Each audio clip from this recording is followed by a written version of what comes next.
अस्सलाम वालेकुम नाज़रीन, मैं हूं सलवा स्नैन और आप देख रहे हैं सूर्या न्यूज़ HD। आइए नजर डालते हैं आज की अहम खबरों पर।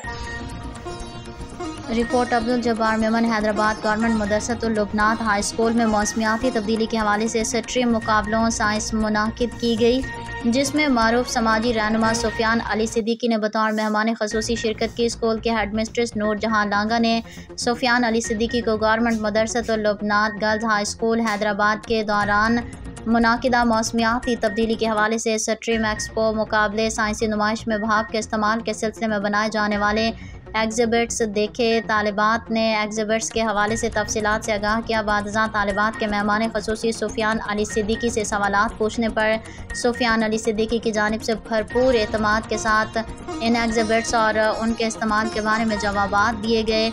मेहमान ख़ुसूसी सुफियान अली सिद्दीकी ने तालिबात। आज के लिए इतना ही। मज़ीद खबरों और अपडेट्स के लिए देखते रहिए सूर्या न्यूज़ HD।